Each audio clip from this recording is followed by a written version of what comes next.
राधे राधे। सभी भक्तों और वैष्णव जनों के चरणों में मेरा प्रणाम। मीरा जी कोई साधारण भक्त तो नहीं थी।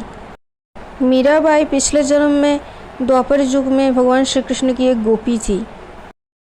वो सारी बातें हम लोग पार्ट 1 में सुन चुके हैं, जिसकी लिंक डिस्क्रिप्शन बॉक्स में मौजूद है। आज हम जानेंगे मीरा जी की जन्म से पहले की कुछ घटनाएं और मीरा जी के जन्म की बाद की कुछ दिव्य बातें और उनकी कुंडली। भक्तों, उनका जन्म 1498 में राजस्थान की मेरता में हुई थी, राव दूधा जी के घर। मीरा जी मेरता की राजा राव दूधा जी के छोटे बेटे रतन सिंह के इकलौती कन्या के रूप में जन्म लिया था। और मीरा जी के दादाजी राव दूधा जी बहुत बड़े भक्त थे। उनके कुल परंपरा में चली आ रही चतुर्भुजा नाथ जी की पूजा चली आ रही थी और वो एक बहुत अच्छे शासक भी थे और अपने पोती मीरा जी से बहुत ही लाड प्यार करते थे। भक्तों, मीरा जी की माँ बीर कुंवरी जी जब से गर्भवती थी तब से उनके ससुर जी राव दूधा जी वो ये चाहते थे कि उनके घर में कोई भक्त संतान ही आए, इसलिए उन्होंने पूरे 9 महीने तक संतान गर्भ में आए और उसके बाद संतान के जन्म तक पूरे 9 महीने तक उन्होंने अपने ही राजमहल में किसी भागवत कथाकार द्वारा भागवत कथा रखवाई थी, ताकि बीर कुंवरी जी उन भागवत कथा को हर रोज़ सुने। और उन्होंने कहा था बीर कुंवरी जी से कि बहू, तुमको अगर कोई भी जिज्ञासा हो, इन भागवत कथा के बारे में कोई भी सवाल हो, मन में धार्मिक जिज्ञासा हो तो पूछवा लेना। तो बीर कुंवरी जी को भी जो बातें समझ में नहीं आती थी श्रीमद् भागवत में, फिर वो सब बातें पूछवा लेते थे भागवत कथाकार से किसी के माध्यम से, और फिर उनको उनके सवालों के जवाब दे दिए जाते थे उनकी तरफ से। लेकिन ये सवाल मन में आना और उनका जवाब देना, ये सब तब तक चलता रहा जब तक दसम स्कंद भागवत जी का शुरू नहीं हुआ था। क्योंकि दसम स्कंद से ही भगवान श्री कृष्ण का चरित्र शुरू हो जाती है। तो फिर बीर कुंवरी जी सिर्फ दसम स्कंद को शुरू होने से पहले तक ही सवाल कर पाई। जब से दसम स्कंद शुरू होगी भागवत कथा के जब से वो सुन रही थी, तो दसम स्कंद शुरू होने के बाद उनके मन में एक भी सवाल नहीं आया। उन्होंने कभी कोई सवाल नहीं पूछे। तो राव दूधा जी भी हैरान थे कि बहू इतने सवाल पूछती है, आज कोई सवाल नहीं। तो फिर उन्होंने पूछा कि बहू, तुम्हारे मन में कोई सवाल नहीं है दसम स्कंद को लेकर के? तो बहू बोले, नहीं, अब ऐसा लगता है कि मेरे सारे प्रश्नों के उत्तर दसम स्कंद में मिल रहे हैं।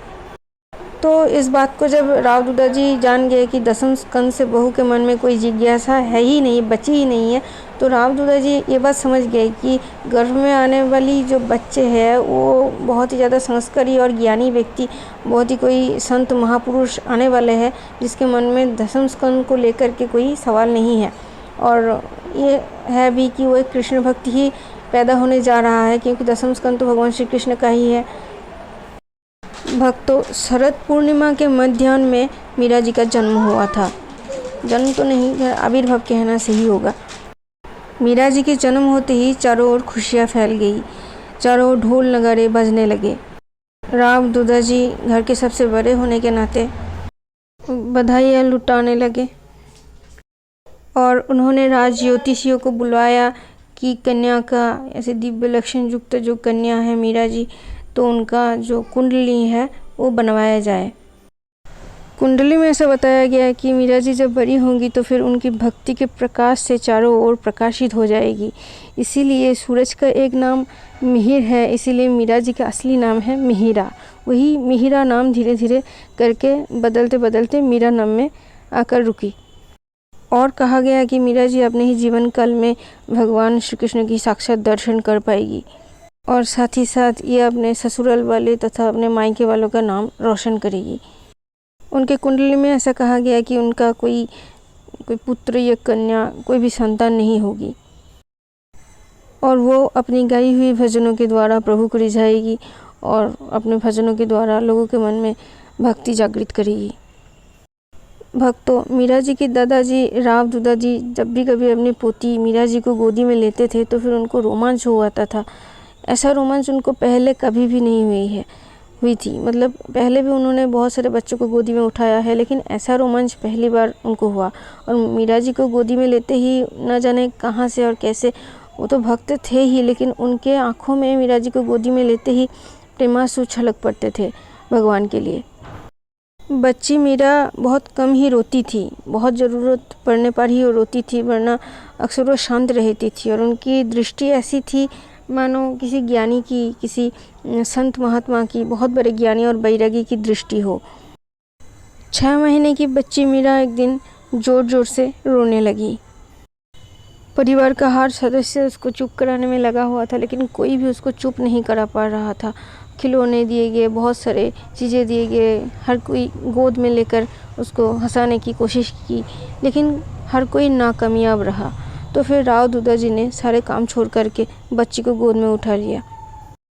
और वो भी जब मीरा जी को चुप कराने में नाकाम रहे, तो फिर वो गोदी में मीरा जी को लेकर के चतुर्भुजानाथ जी के मंदिर में चले गए। और तब चतुर्भुजानाथ जी के मंदिर में आरती हो रही थी, और उस आरती को देख करके मीरा जी अचानक चुप हो गई, और मीरा जी की आंखें जा कर के चतुर्भुजानाथ जी में समा गई। तो फिर उसी दिन से सभी को पता लग गया कि मीरा जी एक बहुत बड़ी भक्त है। और मीरा जी को जब भी कभी रोना आता था, चुप नहीं होती थी, तो फिर मीरा जी को चुप कराने के लिए परिवार के लोग अक्सर उस चतुर्भुजानाथ जी के मंदिर में मीरा जी को लेकर जाते थे। 1 साल उम्र होने पर मीरा जी अपनी तोतली भाषा में ठाकुर जी के नाम बोलने लगे थे, ठाकुर जी के नाम गायन सीख लिए थे थोड़े थोड़े करके तोतली भाषा में। तो आज के लिए बस इतना ही। राधे राधे। दूसरे जो तीसरा पार्ट आएगा, उसमें फिर हम मीरा जी के चरित्र के बारे में और भी बातें जानेंगे। तो आज के लिए बस इतना ही। राधे राधे।